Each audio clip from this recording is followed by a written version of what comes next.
everybody, Ryan McCaffrey with IGN. I am joined Hey guys, how you by doing? my good game development friend, Todd Howard.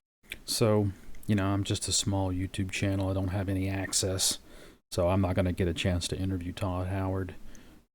So there's this video here from IGN, and I thought we'd take a look at it, walk through it together, and see what we can glean from this as we try to put more information together about the upcoming game Starfield.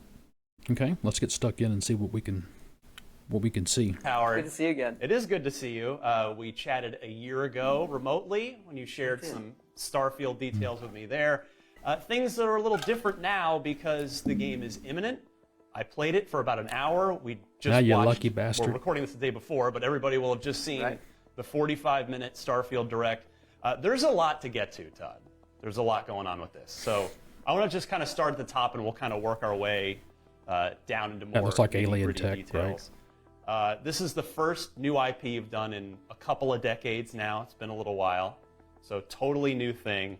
It's the There's the biggest combat. exclusive for Microsoft in a long Good time. headshot. And it's certainly the biggest thing Microsoft's put out since they acquired Bethesda. So, pressure. Do you, in all seriousness, do you kind of feel any extra pressure compared to any of the other games you've made, or you just kind of focus on what you do? I'm just sort of curious if the stuff that we talk about in the gaming community is something that goes through your head or gets talked about in the office at all. Well, clearly, I'm aware of that, everything you said. And compared to our previous games, there's always a lot of attention on what we do. We're very fortunate. But for us, we have put so much into this game. Okay. And it is, as you said, our first new IP in over 25 years. It's our first major release in about 8 years. Yeah. Now, what's interesting there is he's referencing Fallout 4, not Fallout 76. So even Todd he's trying to black that out from his memory and from our memory. And I can't say I blame him, because 76 was a dumpster fire. It was terrible. So for us, we have just put so much into it that we're just doing everything we can to make the best game that we can. Hope that everybody loves it. So we feel we're on the right track, and we're really There's Barrett. fortunate, He should be cool. with some of those things you said to get the attention. Yeah. Wow. And that we know there's a lot of people out there looking forward Alien to it. tech, I And we guess. just view our job as, hey, just do the best job we can do, put everything we can into the game, and hope everyone loves it. Ready to lift off when you are, Captain. Engines ready. The frontier is fueled and ready. Isn't that Barrett? Captain. So I think the last time we talked, or maybe the time before, I gave you a little grief for you Babe Ruthian, you called your shot with 11-11-22 really far in advance. I did. Yeah. And I think we were having a little fun about that before the delay. Day after my birthday. It's good. We want a better game. We don't want Yeah, delay it. you to just make the date. Push just it for the back if sake it's of making not the ready. date. So just out of curiosity, how has the extra time been spent? Now, I would also think that pushing back Starfield pushes back Elder Scrolls 6, and that pushes back Fallout 5, because it sounds like Bethesda, at least the Bethesda that Todd Howard is in charge of, or the titles that he's the director on, they only work on, they focus on one title at a time, and so we're not going to get the next Elder Scrolls game until Starfield comes out, and we're not going to get the next Fallout game until the next Elder Scrolls game comes out. And that could mean what, 5-6 years to Fallout 5? Damn, that's depressing. Specifically with Starfield. Well, look, it's just such a big game. This is their most And ambitious as you project. do these things, you do your best as it comes to release dates and projections. But given the scale of it, if one thing is off that by a percentage, that can escalate quickly to more time. Right. And we've really spent it most of this year playing the game a ton, over and over, and I'm so making sure jealous. that it's balanced, it's as fun as possible, honing systems and interface. Obviously, bug fixing and all of those things. Now, was that a burst fire revolver, or is he just firing it really quickly? seemed like he was double tapping really quick with that revolver. Performance and really getting it where we're really sure and guns look solid cool. on what we're putting out there for everybody. Well, speaking of performance, combat looks Xbox slick. gamers went through a little unpleasant surprise with the last big Bethesda exclusive not too long ago with Redfall, and that maybe not performing on console on the Series X, kind of how we'd hoped. So I think really all we're looking for is not necessarily everything's got to be 4K 60 or 120 frames, but just kind of nobody likes surprises, when it comes to the game that they're going to buy, how it performs, how it feels. Now, your games have always been these just boundary pushing, envelope pushing, huge open detailed worlds. They've been 30 frames per second on console traditionally. So I'm going to just turn it over for you to Okay, 30 frames per second. I can't believe you console gamers consider that acceptable, because I'm a PC gamer and I don't find anything below 60 acceptable. I can run Cyberpunk 2077 with a lot of high settings turned on, 1440p resolution, and I can maintain frame rates in the upper 70s to mid 80s, even during combat and during, high density draws and stuff on the screen. And this 30 frames per second, really, guys?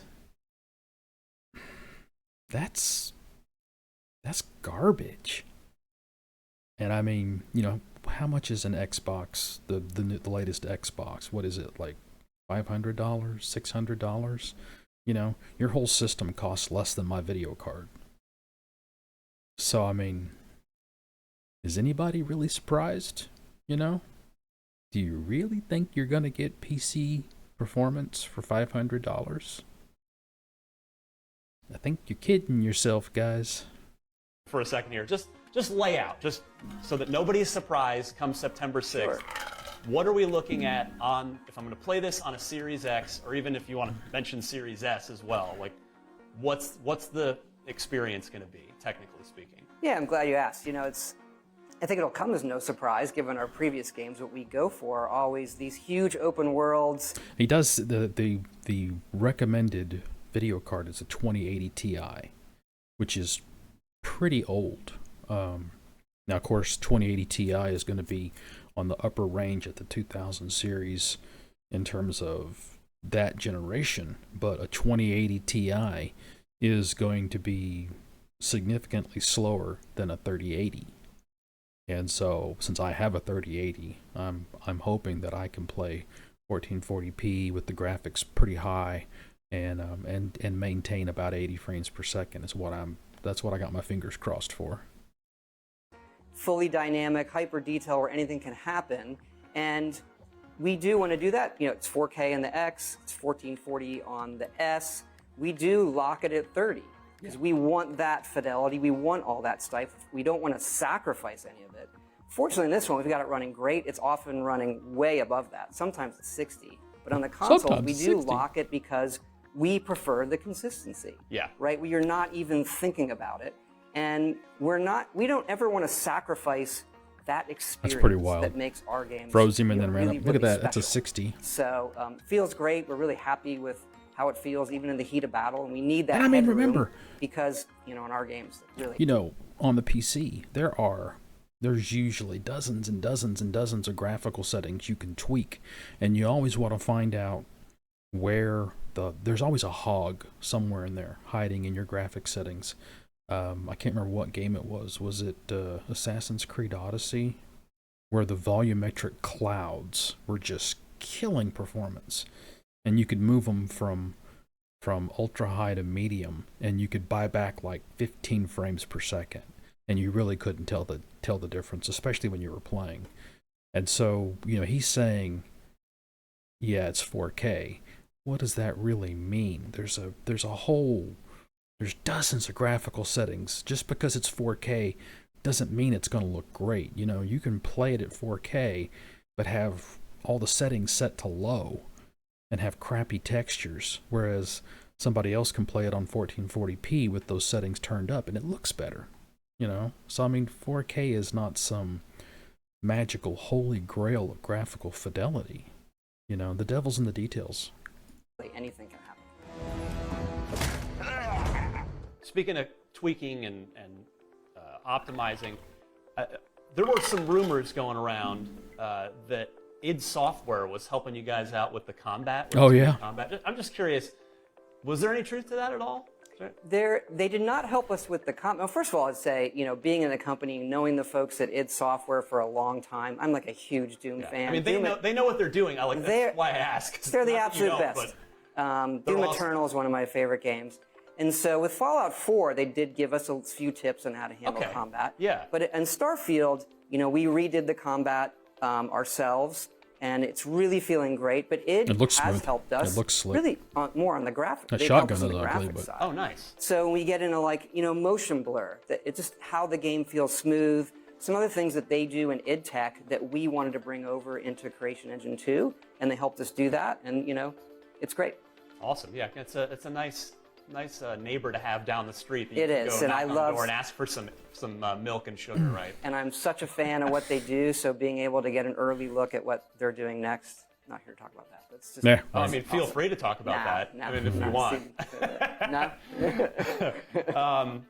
All right. So I'm curious. Given you mentioned that it's going to be just shy of 8 years between shipping Fallout 4 and shipping Starfield, which, to my knowledge, is the longest that you've ever gone between shipping games that you've directed. 8 years. Yes. Yeah. Well, obviously we had 76 in between, but it's something that I've directed. Yes. Yeah. That is the one. So, can you kind of? I'm just curious about what was your initial vision for Starfield and how that's either There's ship stayed creation. true and I'm borne looking out forward to or that. evolved over the course of 8 years. I can't wait to get my hands on that That's system. a great question. I will say this, that the game sticks to the original vision. Okay. That took longer than I wanted. You know, but I'd say about halfway through the project, you realize this is why nobody tries to make this game. So it's been you know, when you do these things and you take some risks and you're really ambitious, that can be a very windy path sometimes, is how I'd say it. But it is true to the vision we had for our type of role-playing game set in space and where your mind kind of goes. And we want to, as much as possible, say yes to the player. Why is Like, that can I got do the this? skull Can I do on this? it? Yes. Park it lock. Space is big. So the amount of content that we ended up making to have that really feel authentic to that, that did grow and grow from where we originally started. I mean, so I think we as gamers, we have to allow for this, okay? And I'm not saying that it's okay to ship a buggy title. It's not. But when you're talking Bethesda open world RPGs like Fallout 3, Fallout New Vegas, Fallout 4, the Elder Scrolls series, these guys are in a class by themselves, okay? Nobody else does it as good as Bethesda. And all these other games, whether they be role-playing games or action role-playing games or shooters that have RPG elements tacked onto them, like Borderlands, which is really a looter shooter, but it does have some of the mechanics of an RPG. None of them come close to the scope. And I think when people criticize Bethesda games for shipping with bugs, I think they are missing the forest for the trees. Because a game like Fallout 3, that was initially, it had some bugs, but it was such an amazing departure from the status quo. And it pushed the technology, it pushed what was possible. It was such a unique gaming experience when it came out. No one else has been able to achieve that.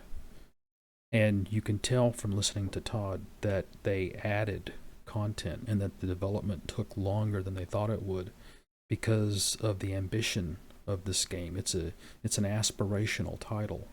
And when Starfield lands, we as gamers have to appreciate that fact and remember that humans made it, and it's going to have some flaws. But those flaws don't detract from my enjoyment, so long as they don't get in the way of playing the game. You know what I mean? So long as you can finish quests, so long as you can level up, so long as you can enjoy yourself. You know, neither one of us is getting younger. We've both been doing our respective things for a while. Yeah. So, like, are you okay with things taking 8 years again in the future, or Not my plan. I don't think you right. would Look how much ever, ammo this ever guy plan has. for that. You know, sometimes that's how it ends up. So That's that a you lot of know ammo. That what you're putting on the screen is what you want. That's not much. But Must you're be low right. level. I'm not getting younger. You sort of start, you know. like how many games I probably do you have have left in you? Yeah. How many games are ahead of me Yeah. versus behind me? Yeah, So that I'm with does you. I'm start to right enter there your with head. you. You know what I hate about these pirates? Completely resistant to my otherwise irresistible charm. Would you point to any other games as inspiration for Starfield along the way? I mean, not in the literal sense of, oh, I want to do what they did, but in terms of like giving the player a feeling. There's that like infrared. something that, you know, a game you played that you really wanted to convey. Like, I mean, when you first showed me this game a while back, I mean, I certainly was reminded of Elder Scrolls and Fallout. I mean, there's the DNA is there, but the other, I would say, two non-Bethesda games that I got little vibes from were No Man's Sky and Mass Effect. No Man's Sky, Clearly, certainly. Those other games that are science fiction, I think you might look at and say, okay, this is Mass science Effect, I fiction. don't really think it's so like much. That. I mean, I think the some. minute to minute, obviously on the ground, it has similarities to Elder Scrolls and Fallout and the things that we've made and That how it looks feels cool. in your hands or some certain mechanics. But believe it or not, it's the games that put you in a world, that Yeah. transport you to a place. That's So I what's think so amazing it about these probably games. also as a flow probably has more of a feeling of like a Red Dead 2, right? Like I'm living I didn't play the that. I Western probably should fantasy. have. Yeah. So in this, you're living this science fiction explorer fantasy, and sometimes that's being on a barren planet and nothing is going on. Or an Old West town, like we Okay. saw that in the direct, kind of Right, Old or West inspired. and all of that. So for me, it's games that where Space I Cowboy. feel I am rooted in the reality of this universe of the game, and everything else kind of disappears. That's what they do so well. There was, like, I mean, as The people have now immersion. seen, there was a lot in the direct, in the 45 minutes that were covered. A big takeaway for me was that for everything we saw, there was just sort of these hints of constellation, and that seems to be who the main story is going to revolve around. But separate from that, or kind of, I guess, adjacent to that, it seems like there's so much to do in this game Yeah. that are you going to be okay if players just don't Boost? end up really Never necessarily noticed even that before. paying much attention to the main story and just end up kind of doing their own thing out there, or are you taking kind of greater pains to make sure that people want to stay and get through that main path before they get back out to the wild space frontier? It's a good question. I view our job as giving people the menu. There you Here are go. the things you Yeah. can do, and it's a very large game. Obviously, there's a lot to it. It can be complicated at times, Good. and we Good. have found though that the gaming audience, in particular our fans, they want to have all those options. And I do think more than anything we've done, I really believe this, that the more you give to Starfield, the more it gives back to you. And that was one of our goals. And so I do hope people play the main quest, and I hope people do this, but most of all, I want them ultimately to do whatever they want to do. Yeah. I mean, I know you don't want to give away a lot about the main storyline, certainly, and people don't want to have that spoiled for them, but what I would be curious of, given, again, the scale and scope of this that the direct conveyed and that I barely scratched the surface of when I was playing a little while ago, of these 1,000 planets. You know, last time I mentioned the water, and I think I understand it now. This has to do with water purification, I bet, because some of these, the water on some planets, the water's labeled as safe, so maybe you can just make a well and you've got water to drink. But on others, or water to use in recipes or whatever, maybe you have to put down a water purifier that cleans radioactive, cleans chemical, that kind of thing. And me see here. See this right here? This HNCN? This is a radical acid. This is an organic acid that they just recently discovered. And this is a possible biomarker. And I thought that was a really nice touch for them to include that. Of all this stuff you've got going on, how much of it will the main story lead you towards? Like, you know what I mean? Like, yeah, how many probably want to planets? show as much of the diversity and as many of the cool places that your team worked really hard on over the course of the campaign, but you can't show everything. You can't lead them up to 1,000 Right. different planets, right? Right. We want to keep it sort of, manageable. That's what I would say in the main quest. So we hit some high points, but not even, it's still a small fraction, like you're saying, to what's in the game. And for us, like a main quest, we want it to sort of pay off. There are people that do want to come to a game, do the main story, and feel that, okay, I've won. I can now do something else. Right. I think that's okay too. But we've also learned, look, we're sitting here, it's 12 years after Skyrim. We're looking at a game that has over 60 million copies, and all these people playing it, and they're still playing it. And so we have learned we need to build in from the beginning a game that has this long-term play thought of, so that, hopefully, people are playing Starfield a long time from now. Well, on that note, I think I will be, and I think you look at all the systems that they're building into it, with the exploration, with base building, ship building. Maybe you can make a career as a pirate. Maybe you can make a career as a cargo hauler. Maybe you can make a career as a bounty hunter. Maybe you can go hunt the pirates. You can join the pirates. That kind of thing. That would be really cool, and that would keep me playing for a long time, because I know how much I have thousands of hours in the Fallout and Elder Scrolls games, and I think this one has the potential to be really magnificent. I hope it is. you guys have always done post-release content. If you've had like major paid, bigger expansions, you've had smaller scale stuff. I can't imagine that you'd even want to necessarily expand this game geographically moving forward, because there's already a ton there. So like, I know you're not here to just give away like Star Trek. announce your post-release plan, but like conceptually, how are you thinking about it, given that this is like a giant universe rather than just this game should lend itself to content, DLCs, like in Cyrodiil and in an Elder Scrolls game? Right, it's a great question. I mean, look, we're going to be doing a lot of add-on content for Starfield. We love doing it. Our fans love it. We will have announced sort of the first one that's going to we're going to do a story expansion pack. Yay! That's going to Yay. be coming. Our plan Alien is to tech. do things of varying sizes, and we've done a lot of that in our previous games. So it's something that Drop we a really like flashback doing. when Our you touch fans it. like. So despite the size of the game, there's still things we want to add as far as features in the future and stories and things like that. So we think this is going to gain. Hopefully, that's going to continue for a long time that way. And hopefully the DLCs will be better than Operation Anchorage. Because that was terrible. But yeah, they usually support their game for 2 or 3 years after release.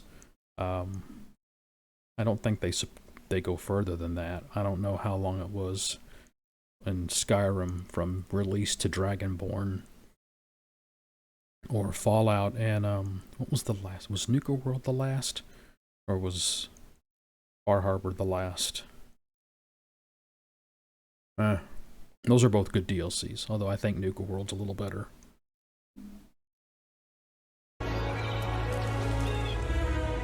Wow. At the end of the Direct, we heard from a bunch of folks on your team about their favorite moments that they've had while playing. Can you paint me a specific picture of a memorable moment for a character that you've rolled that you've been playing in recent months? Like some just memorably cool scenario.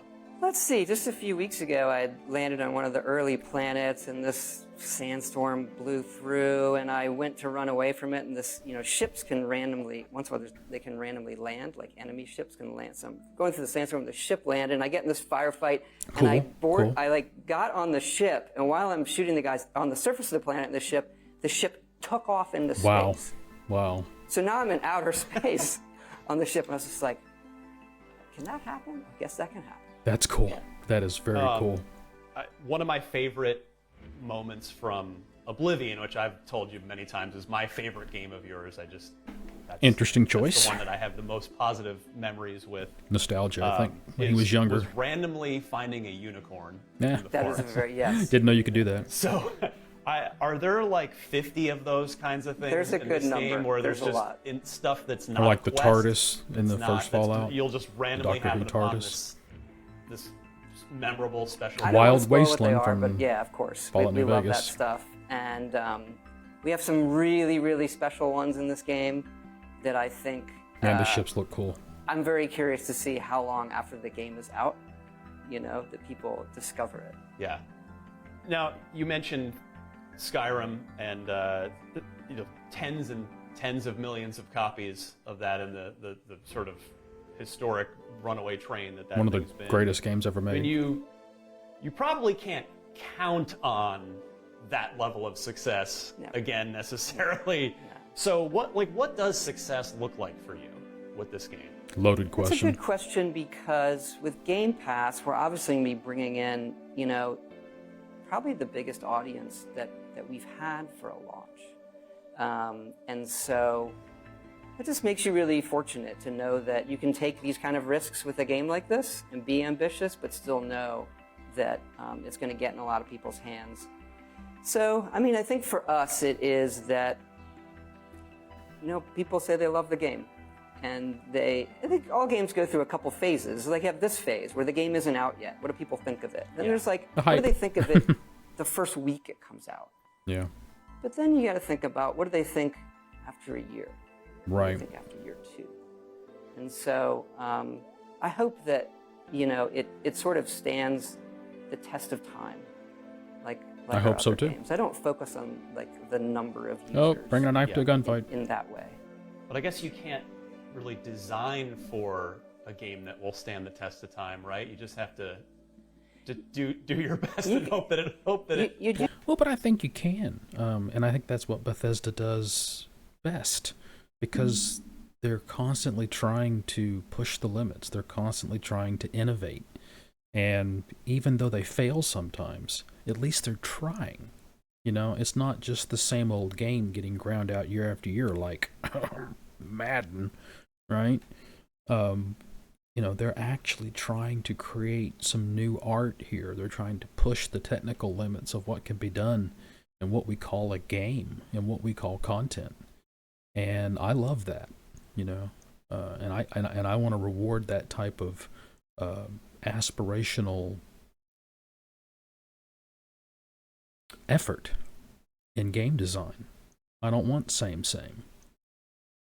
I want there to be some genetic DNA. I don't think, because I think that's what Diablo 4 screwed up. They threw the baby out with the bathwater. And I think Bethesda has this iterative process where they learn from Fallout 3. They learn from Fallout New Vegas. They learn from Fallout 4. They learn from Skyrim. And they take the aspects of these games. You can look at the skill system in this game where it has kind of it seems like a combination of Skyrim skill up through use and Fallout 4's tiered perk system. And I'm excited to give that a try and see how it plays out. works out. That is very true. You do the absolute best that you can do. Again, the whole team is we have really poured ourselves in this one over a lot of years. And, you cross your fingers, you do everything you can. There are systems you can design that say, hey, look, this system is going to work over a long-term play, over hundreds of hours, like a character system versus, after 30, you've burned through everything. That's certainly not the case here. Clearly not, based on what I've seen so far. the 1,000 planets number is the big one that you've been throwing out. What's the ratio of the like procedurally generated stuff to the handcrafted stuff? Well, the planets themselves, the landscapes, pretty much all procedural. We kind of make Okay, these all of it. large, think like kilometer-sized tiles we've generated, and those get kind of wrapped around the planet. As far as handcrafted content, more than any game we've done. I've stopped Look at the giving out CO2 numbers. and the O2. But just in the dialogue, it's more than our last. It's more than Skyrim and Makes Fallout 4 sense. combined, just in dialogue, right? So as we Wow. get into locations That's and a lot of art and dialogue. everything, Good. A lot of content. we've done more of it than we've ever done. Wow. Is it reasonable to suggest that if Starfield is as awesome and successful as we all hope it is, that as gamers, is it reasonable to think that a Starfield 2 is 10 plus years away? Because and the reason I bring this up, not to bring it back to like, how much time do we all have left, but you have always kept. Is this going to get depressing? No, I hope not. But you've always kept your team clearly on purpose as one team. Bethesda Game Studios, your team, and you had been alternating between Elder Scrolls and then once you acquired it, Fallout, and you've gone back and forth. And now you've had this 8-year Starfield thing in here. You've already committed to Elder Scrolls 6 is the next thing. You said it's in pre-production. And then last year when we talked, you said, yep, Fallout 5, I want to do that. That'll be next. That was more of like a general, it will clearly be after Elder Scrolls 6 at God, I some want to play point. Fallout 5. Okay, That's well, let me clarify that one. all right, go ahead. At some point in the future. But Like Elder Scrolls 6 is the next one. yeah, but if Starfield's awesome and you want to do another one, and the team wants to do another one, and the company wants another one, it sounds like it's probably going to be a while. I 10 don't years. have a great answer for you there. 10 years. It's an astute observation. I mean, I'm not trying to get you to unveil the roadmap. Like I'm just because again, you've kept your team smaller. You have to date not like grown a second team within the studio unless you have, and that's Well, we have what I would call, a full-size group team on 76 still. right. Updating that game, it's doing great, very fortunate. But you're right in that we have gotten bigger. We have 4 studios. We have the one in Rockville, we have Montreal, we have Austin, we have Dallas. So we have gotten bigger to handle Austin all of this. and Dallas. We work with a lot of partners on stuff. But that doesn't speed things up necessarily, right? You need a certain size. We're relatively small comparatively. Right. To do these things. And I think if we look at Skyrim, again, not the plan to have an Elder Scrolls 6 this far after Skyrim, but in today's day, people are playing these games for longer. So our ability, like we talked about, to Well, support Todd, we have to, Starfield, 'cause you're not whereas making them maybe quick in the old days enough. You'd put it out and then you'd go on to a sequel. Now we can support that game for a much longer period of time. You're only which is going to what our support it plan for 2 or is. 3 years. And Come as we on. look to like an Elder Scrolls 6, that is one where like, I probably shouldn't say this, but if I do the math, I am not getting any younger. How long do people play an Elder Scrolls for? That may be the last one I do. I don't know. The last Yeah. Elder The Scrolls. last Elder Scrolls. Yeah. Yes. Could be. I don't know. I mean, I do the math as a gamer, and it's like, am I even going to be playing Elder Scrolls 6 on the Series X, or am I going to be playing that on the next thing? Because it's crazy how long the games that you make they take a long time. I wish they did. I mean, I want them to be faster, but that speed isn't the goal. Right. Right. Or should it the be? goal you. is, hey, what's the product? What's the vision? How do we do We this? want new And how do we games, Todd. continue to support the ones that we currently have, because we have millions of people playing Fallout 4, millions playing 76, Skyrim. So it's about. I don't think you hopefully have that with Starfield. millions playing 76, dude. Couple of 100,000 You had maybe. told me last year that you want to direct Fallout 5, like that you want that to be your game at some point down the road. And I want to play that. But now with the Microsoft, Bethesda, Xbox Game Studios family getting a lot bigger, you did work with Obsidian years ago with New Vegas. They did a great Could job. any of the games that you and your team have created, any of these 3 Love franchises, Fallout New Vegas. would you make that? Would you want to work with any of them potentially on something in the future? I mean, I can't say never to any of that. You know, for us, it is what's going to get us the best product. Yeah. How do we stay focused? I think there's a lot of times where you can get unfocused and try to do too many things at once, and then they don't end up necessarily the way you want. And so if I look at other franchises or I look at entertainment in general, I haven't noticed like the time gap between things being a negative. Right. Right? They can be a negative when you think about it and you make We a do, calendar. Todd. Hey, Well, Starfield 2. look at Grand Theft Auto. Like Exactly. That hasn't suffered in the Or, slightest. I don't like you know, Grand the Theft Auto. gaps between, Ugh. I think Half-Life 3 will do fine. Right? So, We're never so getting even though in the Half-Life 3. moment, Give me a how break. how do I bring that closer to reality today? Because I want to play it. Those gaps, these are still evergreen franchises Yeah. that I think when they come, it's about just doing it right. Yeah. Well, that's what we as gamers want. Yeah, too, Todd, certainly. but 12 years between Elder Scrolls games? So Starfield, Come on, man. I played an hour. It felt like 3 minutes. There was, and you were like hustling me along to different save files. Like, go look at this. Go look at this. What's the character you're playing now? Because you've got the traits. You've got the background. So like, what are you maining right now? Well, I try to do it all.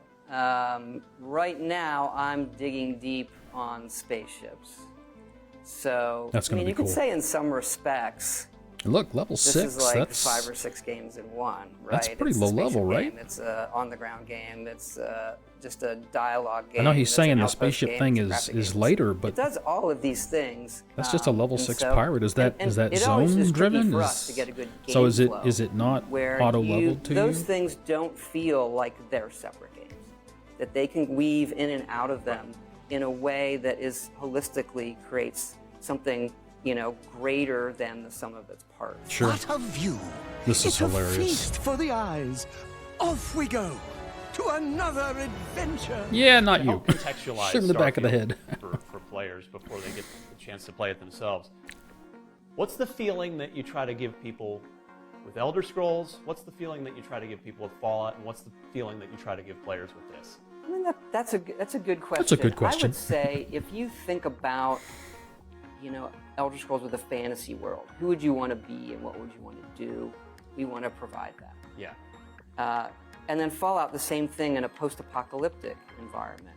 How does that factor into the things you find, and how does crafting is very Oh, using unique that in Fallout revolver. when it comes Ugh. to that, or That's what's brutal. the vibe of the people? What do they sacrifice? Never to was a stay fan of alive? revolvers in that game. And then when you get to Starfield and science fiction, same sort of thing, where if you were to open it up and you could do anything, how are we providing that experience? And we the love combat looks exploration, so when you get into a game But I like wish they were this, showing cover. that's why people say, why do you have 1,000 planets? Because we'd rather give you the option to do that than say no. Yeah. And so I think if people drift toward fantasy, they're going to love it. You know, they're going to stick with Elder Scrolls. If they like post-apocalyptic, they go to Fallout. They like science fiction.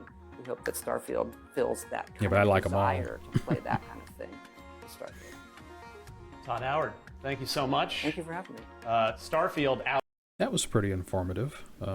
Picked up on some things. But of course, Todd's being careful, as he has to be. We've all seen what can happen with the hype train, like No Man's Sky. And even Cyberpunk. I think some of the people who were angry that certain things weren't in Cyberpunk, and you go back and you look at what was actually released and discussed, and it's like that was you projecting your own headcanon onto the game. And, you know, some things that were promised weren't in the game, but some things that people wanted in the game that weren't in the game, and then they got mad because they weren't there, and even though those things were never promised in the first place. But I think this looks great. I'm really looking forward to it. Okay, guys, that's all I got for today. Like, subscribe, and share, and I'll see you next time. Have a good one.